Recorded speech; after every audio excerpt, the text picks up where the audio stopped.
Salom hammaga. Horrible Breakdown kanaliga xush kelibsizlar.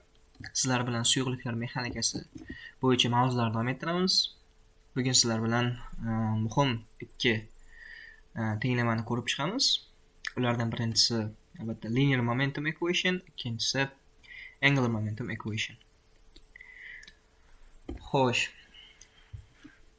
Ushbu formulalarda biz ko'plab misollar yechishda albatta ishlatamiz. Bular haqidagi to'g'ri bular bilan yechiladigan misollarni keyingi videolarda albatta ko'rsatamiz. Kelinglar mana bu birinchi formulani isbotlashdan boshlaylik. Buning uchun bizga Reynolds transport teoremasi kerak bo'ladi. Kelinglar shu Reynolds transport teoremasini yozib olaylik. Bizda qandaydir extensive property B berilgan bo'lsa, mana shuni vaqt bo'yicha hosilasi, agar bir fluid bo'lagini qaraydigan bo'lsak, sistema sifatida, u holda biz control volume analizidan foydalansak, control volume bo'yicha integralimiz va mana bu katta B ni ga bog'liq property faqat extensive emas, intensive property emas. Va mana bu ifoda va control surface bo'yicha mana bunday ifodadan foydalanamiz. Reynolds transport teoremasi uchun surface integralni hisoblashimiz kerak yoki mana bu joy bizda albatta fluxni ko'rsatadi. Endi biz mana bu extensive property o'rniga bu formulani isbotlash uchun linear momentumni olamiz, ya'ni P vektorimiz massa va velocityni ko'paytmasi. Endi bizda faqatgina bitta obyekt bo'ladigan bo'lsa, ya'ni rigid obyektlarda ko'pincha mana shunday formulani ishlatardik, lekin biz fluid sistemasini qarayapmiz. O'shuning uchun fluid sistemasi uchun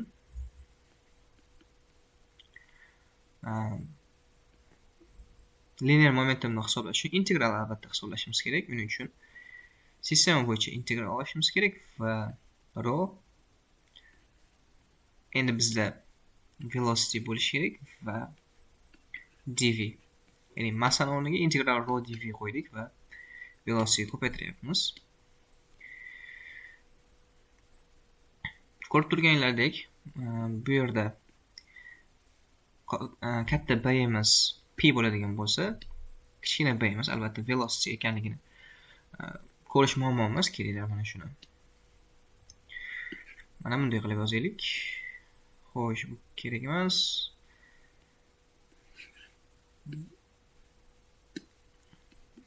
External properties, extensive properties mana bu bo'lsa, intensive properties albatta velocity o'zi bo'ladi. Demak, bizda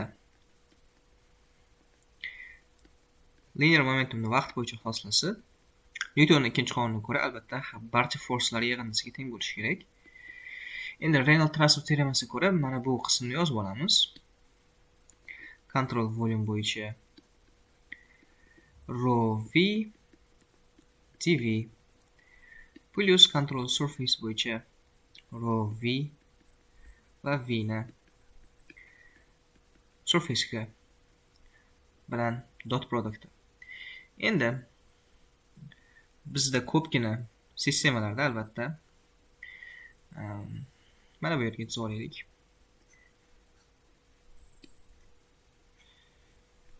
Ko'pgina real hayotdagi engineering sistemalarda bitta inlet, bitta outlet bo'ladi xolos.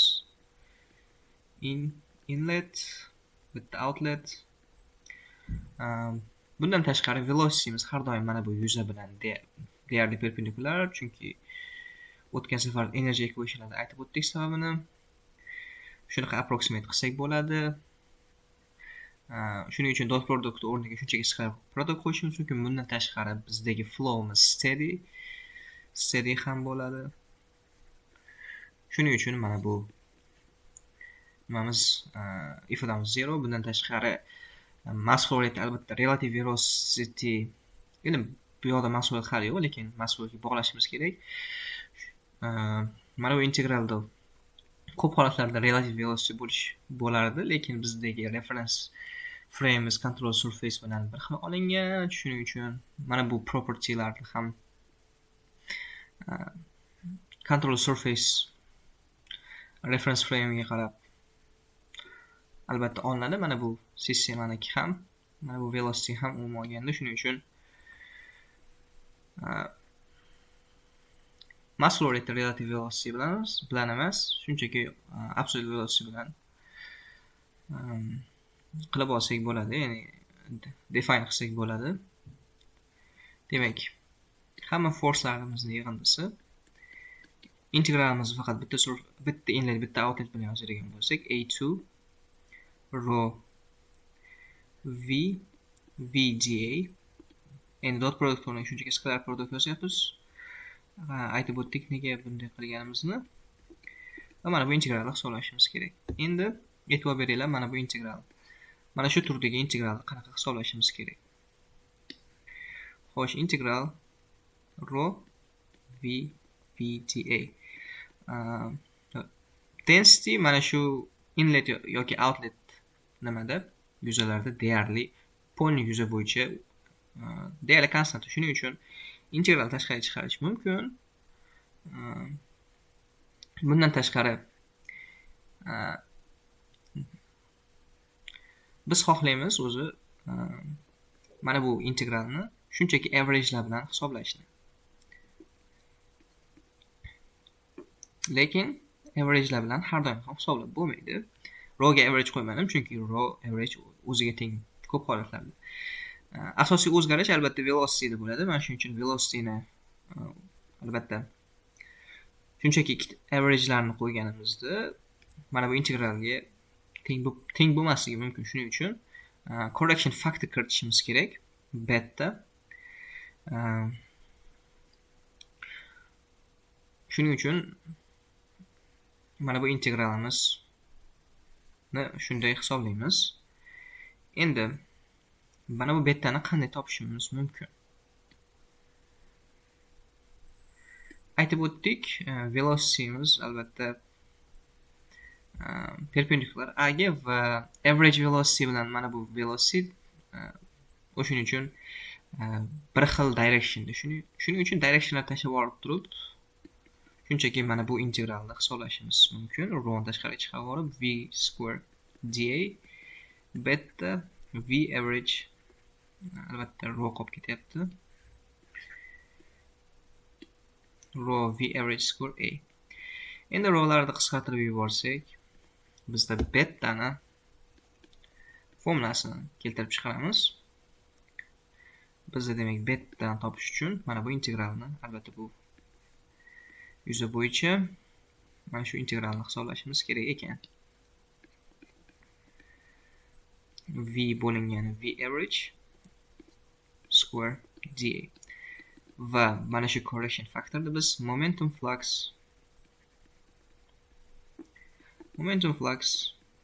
correction factor deb nomlaymiz.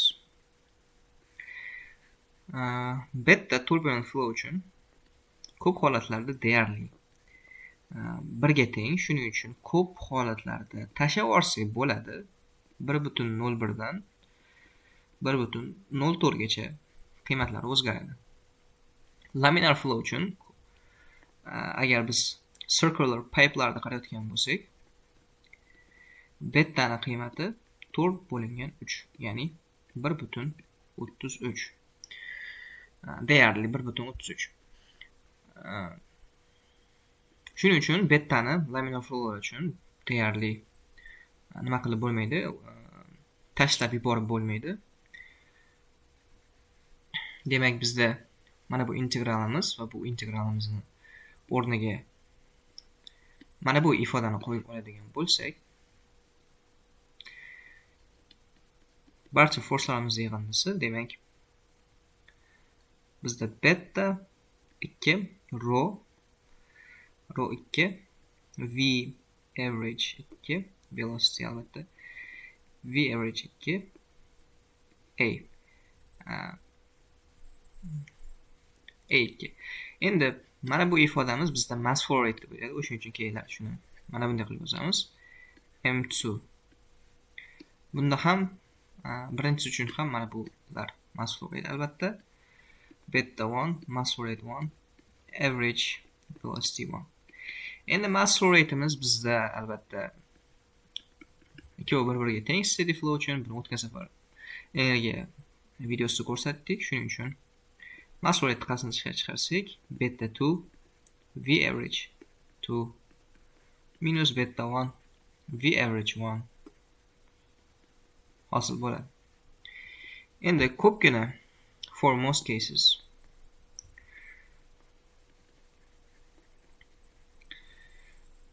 bizdagi flow albatta is turbulent. Shuning uchun betani tashlab yuborib, shunchaki velocity bilan yozamiz. Endi umumiy velocitymiz average velocity bilan deyarli bir xil. Shuning uchun endi umumiy velocity deganda albatta qaysi nuqtadagi velocity aytmayapmiz. Devorlarga deyarli yaqin bo'lmagan velocitylarda har qanday joyda albatta average velocity deyarli bir xil. Shuning uchun mana bunday qilib yozsak bo'ladi. Shuning uchun boshida biz formulani mana bunday qilib yozgandik va buni isboti shunday ekan. Endi angular momentum equation'ni qanday qilib isbotlash kerak? Albatta angular momentum bizda formulamiz bor. Bu position vektorni linear momentumga albatta cross product qilish kerak. Yoki bu albatta mana bunday agar bitta rigid body bo'lsa bizda. Lekin bizda fluid qarayapmiz. O'shuning uchun fluid sistemamizda integral qilishimiz kerak. Albatta sistema uchun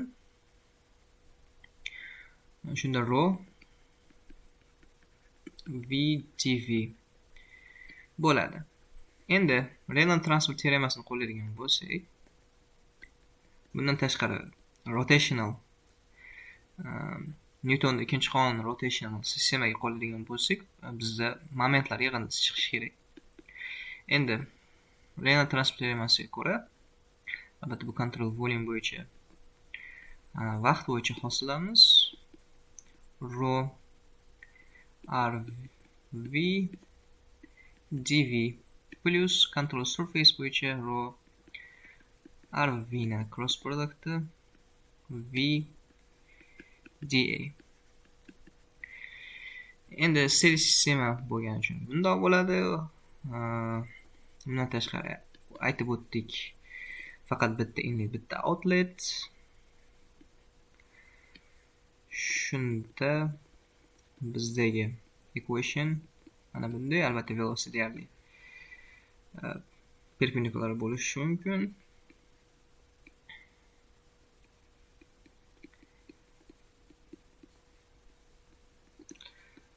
Endi